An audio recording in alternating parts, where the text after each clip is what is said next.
अस्सलाम वालेकुम एवरीवन। एक नई वीडियो के साथ मेरे YouTube चैनल पर आप सबको खुश आमदीद। अगर आप साइकोलॉजी के स्टूडेंट हैं या नफ्सियात के बारे में कुछ दिलचस्पी रखते हैं तो ये वीडियो आपके लिए है। वीडियो को मुकम्मल देखने से पहले चैनल को सब्सक्राइब करें और बेल आइकन को प्रेस कर लें।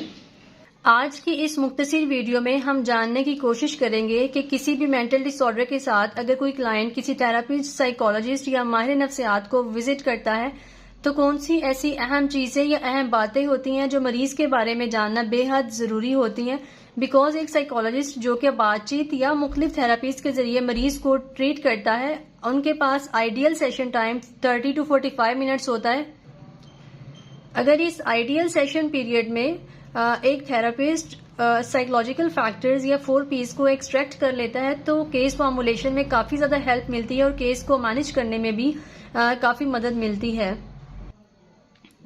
अक्सर औकात देखा गया है कि साइकोलॉजी के स्टूडेंट्स डिग्री कंप्लीशन के दौरान इंटर्नशिप्स करते हुए जब अपनी क्लिनिकल केस रिपोर्ट राइटिंग करते हैं तो उसमें वो बेसिक चीजों में ही लैग कर रहे होते हैं। मीन्स के पूरी केस रिपोर्ट्स बनाई होती हैं बट 4 P's या साइकोलॉजिकल फैक्टर्स के बारे में नहीं पता होता।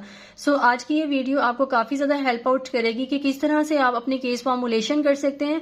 4 P's यानी 4 साइकोलॉजिकल फैक्टर्स जो कि एक थेरापिस्ट को क्लाइंट डीलिंग और क्लिनिकल केस रिपोर्ट राइटिंग में काफी ज्यादा स्ट्रॉन्ग बेस प्रोवाइड करते हैं और क्लाइंट का मैनेजमेंट प्लान बनाने में और उस पेशेंट को समझने में काफी ज्यादा हेल्प आउट करते हैं। कहा जाता है कि किसी भी साइकोलॉजिकल डिसऑर्डर, फॉर एग्जांपल कोई भी डिप्रेशन, एंजाइटी, स्ट्रेस का शिकार है तो ऐसा नहीं हुआ कि कोई भी हादसा या वाकया रूनुमा हुआ और पेशेंट जो है या जो एक नॉर्मल पर्सन है वो अचानक से नॉर्मेलिटी की तरफ चला गया। उसके पीछे कई ज्यादा फैक्टर्स होते हैं जो पेशेंट को किसी भी मेंटल डिसऑर्डर की तरफ लीड करते हैं। सो 4 P's मतलब प्री डिस्पोजिंग फैक्टर्स, प्रेसिपिटेटिंग, परप्यूचुएटिंग और प्रोटेक्टिव फैक्टर्स जो कि क्लाइंट को डिसऑर्डर की तरफ ले जाने में या फिर उस डिसऑर्डर से निकलने में हेल्प आउट करते हैं। 4 P's यानी pre disposing factor, genetic factor. For example अगर कोई भी पेशेंट डिप्रेशन, एंजाइटी या स्ट्रेस के साथ आया है तो उसकी केस रिपोर्ट राइटिंग या उसको समझने में ये जानना जरूरी है कि इसके प्री डिस्पोजिंग यानी जेनेटिक फैक्टर्स क्या हैं। अक्सर औकात देखा गया है कि किसी जेनेटिक या फैमिली हिस्ट्री की वजह से भी क्लाइंट किसी डिसऑर्डर का शिकार हो जाता है। प्रेसिपिटेटिंग फैक्टर्स यानी ट्रिगरिंग फैक्टर्स, कौन से ऐसे फैक्टर्स हैं जो क्लाइंट को डिप्रेशन की तरफ लेकर गए हैं, कौन से ऐसे इवेंट्स या ट्रॉमास हुए हैं या कोई भी ऐसा हादसा या वाकया रूनुमा हुआ है जिसने क्लाइंट को ट्रिगर किया है, वो इसे डिसऑर्डर की तरफ लेकर गया है। परपिचुएटिंग फैक्टर्स, मेंटेनिंग फैक्टर्स, मीन्स के कौन से ऐसे फैक्टर्स हैं जो अभी तक क्लाइंट के डिसऑर्डर्स को मेंटेन रखे हुए हैं। मीन्स के मरीज अभी तक डिप्रेशन का शिकार है, वो डिप्रेशन से निकल क्यों नहीं पा रहा, वो कौन से ऐसे फैक्टर्स हैं जो क्लाइंट को डिसऑर्डर्स में फॉल करा रहे हैं। Protective factors, supporting factors, means के कौन से ऐसे फैक्टर्स हैं जो मरीज को उस डिसऑर्डर से निकलने में हेल्प आउट कर रहे हैं। उसमें फैमिली सपोर्ट हो सकती है, insight about the problem, means के मरीज को अपने मसले के बारे में पता हो और वो हेल्प लेना चाहता है कि मैं उस मर्ज से निकलना चाहता हूँ। साइकोथेरेपी और मेडिकेशन, ये सब चीजें क्लाइंट के प्रोटेक्टिव फैक्टर्स होते हैं। अगर हम इन 4 P's यानी 4 साइकोलॉजिकल फैक्टर्स को एक एग्जाम्पल के साथ समझने की कोशिश करते हैं तो लेट्स सपोज हमारे पास एक डिप्रेशन का मरीज है जिसका नाम AM है, उम्र उसकी 24 साल है, जेंडर मेल है। मीन्स कि हम सपोज करते हैं कि हमारे पास एक डिप्रेशन का मरीज आया है जिसकी उम्र 24 साल है तो हम उसे 4 P's और BPS मॉडल के अकॉर्डिंग किस तरह से आइडेंटिफाई करेंगे कि उसकी क्या वजह है कि वो डिप्रेशन की तरफ गया है। 4 P's यानी predisposing, precipitating, perpetuating, protective factors. BPS model means biological, psychological और सोशल रीजंस क्या हो सकती हैं। बायोलॉजिकल रीजंस मीन्स के कुछ ऐसे बायोलॉजिकल या जेनेटिक फैक्टर्स जो कि हमें डिप्रेशन की तरफ लीड कर सकते हैं। साइकोलॉजिकल फैक्टर्स मीन्स के जिसने क्लाइंट AM को डिप्रेशन की तरफ लीड किया है। सोशल फैक्टर्स यानी कि इन्वायरमेंटल फैक्टर्स जो कि डिप्रेशन की कॉज बने हैं। जनाब, ये client AM pre disposing biological factors में इनकी मदर ड्यूरिंग प्रेगनेंसी डिप्रेस्ड रही हैं और पेशेंट को ड्यूरिंग बर्थ कुछ कॉम्प्लिकेशंस आई हैं। सो मदर ड्यूरिंग प्रेगनेंसी अगर डिप्रेस्ड रही है और पेशेंट को ड्यूरिंग डिलीवरी कुछ कॉम्प्लिकेशंस आई हैं तो इस चीज के चांसेस हो सकते हैं कि बच्चे में भी वो जेनेटिक ट्रेट्स डिवेलप हो जाएं। ठीक है। और साइकोलॉजिकल फैक्टर्स मीन्स कि क्लाइंट AM बाय बर्थ बहुत ज्यादा सेंसिटिव इन नेचर है। पैदा होता है तो उसकी कुछ पर्सनालिटी होती है, लाइक कुछ घुलना मिलना पसंद करते हैं, कुछ अकेला रहना पसंद करते हैं, कुछ बहुत ज्यादा ओवर थिंकिंग करते हैं, कुछ बहुत हसास होते हैं, तो जो भी हमारी पर्सनैलिटी ट्रेट होता है वो हमें डिसऑर्डर की तरफ लीड कर सकता है। सो क्लाइंट AM जो है वो बाय बर्थ सेंसिटिव है, इस वजह से ये चांसेस हो सकते हैं कि वो डिप्रेशन की तरफ चला गया हो। क्लाइंट AM ने प्री डिस्पोजिंग सोशल फैक्टर्स में अपना अनस्टेबल होम इन्वायरमेंट देखा है, मीन्स के अपने 5 साल जो पैदाइश से लेके 5 साल तक का जो अरसा है उसमें उस पेशेंट ने काफी ज्यादा अनस्टेबल होम इन्वायरमेंट देखा है, जिसमें उसने अपने घर में वालिदैन के लड़ाई झगड़े देखे हैं या फिर कुछ फाइनेंशियल इश्यूज देखे हैं, जिस वजह से उसकी पर्सनालिटी बहुत ज्यादा सेंसिटिव ट्रेट डेवलप हुआ है। जनाब, इस पेशेंट को डिप्रेशन की तरफ ले जाने में जो उसके ट्रिगरिंग फैक्टर्स है, मींस के ऐसे फैक्टर्स जो मरीज को किसी डिसऑर्डर की तरफ लेके जाते हैं, उसके बायोलॉजिकल में केमिकल इम्बैलेंस हो सकता है, साइकोलॉजिकल में अनस्टेबल इमोशंस हो सकते हैं, मींस के रोना बहुत ज्यादा आता है, गुस्सा बहुत ज्यादा आता है, ओवर रिएक्ट करता है या कुछ भी इस तरह का हम सपोज कर सकते हैं कि क्लाइंट के अनस्टेबल इमोशंस है जो कि उसके साइकोलॉजिकल फैक्टर्स को बनाते हुए डिप्रेशन की तरफ लेके जा रहे हैं। क्लाइंट AM के प्रेसिपिटेटिंग सोशल फैक्टर में उसने अपने पेरेंट्स की सेपरेशन को देखा है, मींस के by birth unstable home environment देखा है, माँ बाप के लड़ाई झगड़े देखे हैं, कुछ फाइनेंशियल इश्यूज देखे हैं, जिस वजह से ये चांसेस हो सकते हैं कि मरीज डिप्रेशन की तरफ चला जाए। प्रेसिपिटेटिंग फैक्टर में कोई ऐसा ट्रॉमा या इवेंट होता है जो मरीज को किसी डिसऑर्डर की तरफ लेके जाता है। सो हमारा patient client AM parents separation की वजह से डिप्रेशन की तरफ चला गया है। अगर हम परपिचुएटिंग फैक्टर्स यानी मेंटेनिंग फैक्टर्स की बात करेंगे, क्या वजह है कि अभी तक क्लाइंट AM डिप्रेशन में है, वो डिप्रेशन से बाहर नहीं आ रहा। हो सकता है कि उसने सब्सटेंस यूज स्टार्ट कर दिया, मींस कि कोई भी ड्रग एडिक्शन की तरफ चला गया या कोई भी सब्सटेंस यूज की तरफ चला गया जो कि उसके केमिकल इम्बैलेंस को क्रिएट करे, मींस के बायोलॉजिकल चेंजिंग्स आ रही हैं। साइकोलॉजिकल फैक्टर्स में क्या वजह है कि अभी तक उसका डिसऑर्डर मेंटेन है, पुअर कोपिंग स्टाइल, मींस के क्लाइंट को नहीं पता उसने अपने स्ट्रेस को कैसे मैनेज करना है, एंगर को कैसे मैनेज करना है, ज़हनी दबाव को, ज़हनी तनाव को कैसे मैनेज करना है, या फिर अपने वक्त का सही इस्तेमाल कैसे करना है, गोल्स कैसे बनाने हैं, प्रॉब्लम कैसे सॉल्व करनी है। मींस के क्लाइंट का साइकोलॉजिकल इशू ये है कि उसकी पुअर कोपिंग स्टाइल है।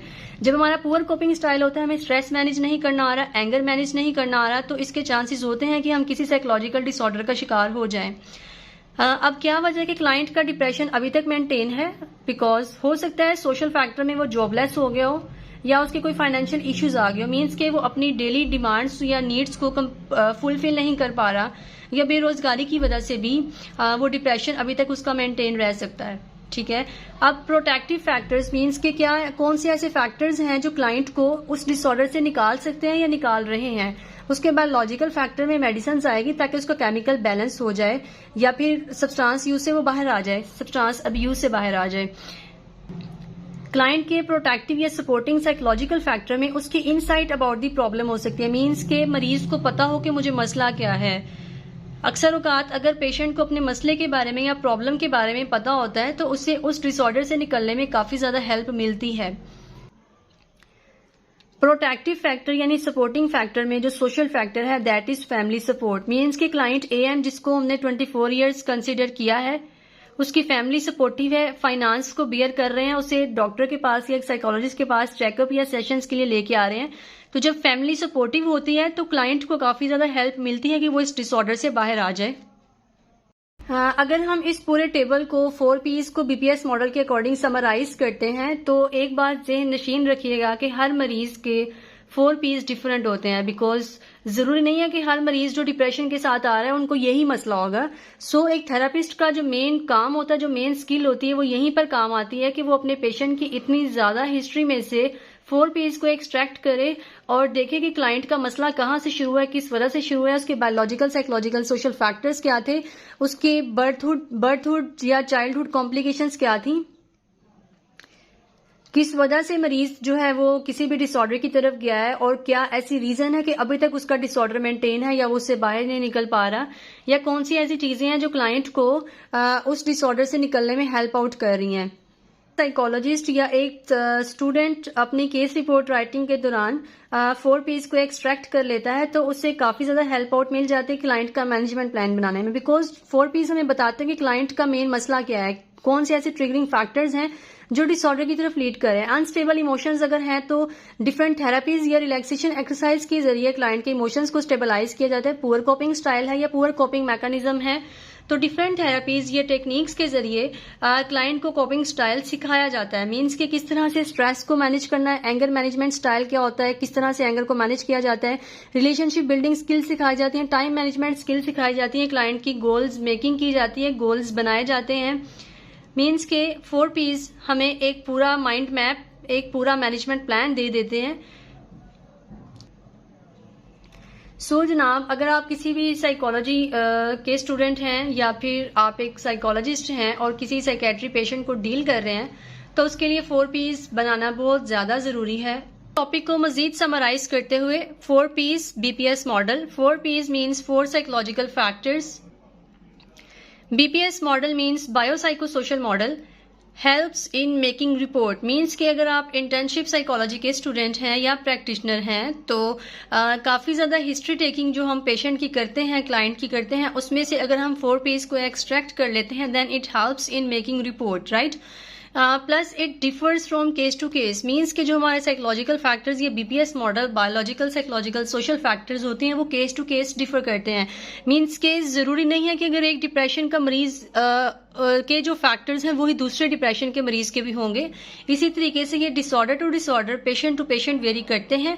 4 P's and BPS model leads towards goal oriented sessions. Means के बजाय इसके कि हम क्लाइंट के साथ बहुत ज़्यादा एक्सटेंसिव सेशंस करें, अगर हम गोल ओरिएंटेड सेशन करते हैं या फिर जो BPS मॉडल है वो हमें गोल ओरिएंटेड सेशंस करने में हेल्प आउट करता है, जिससे हमारा बहुत ज़्यादा टाइम भी बच जाता है और अच्छी एक रिपोर्ट भी बन जाती है जो कि हमें मैनेजमेंट प्लान की तरफ लीड करती है। सो उम्मीद है आपको इस वीडियो में समझ आ गई होगी कि हम किस तरह से क्लाइंट डीलिंग के दौरान अपने 4 P's को एक्सट्रैक्ट कर सकते हैं और कैसे 4 P's BPS मॉडल हमें अच्छी report writing, client dealing, management plan में हेल्प आउट करता है। उम्मीद है ये वीडियो आपके लिए हेल्पफुल रही होगी। सो वीडियो को लाइक ज़रूर कीजिएगा, कमेंट्स में अपनी राय का इजहार कीजिए और चैनल को सब्सक्राइब करना मत भूलिएगा, बेल आइकन को भी प्रेस कीजिएगा। अगली वीडियो तक के लिए दीजिए इजाज़त, तब तक के लिए अल्लाह हाफिज़।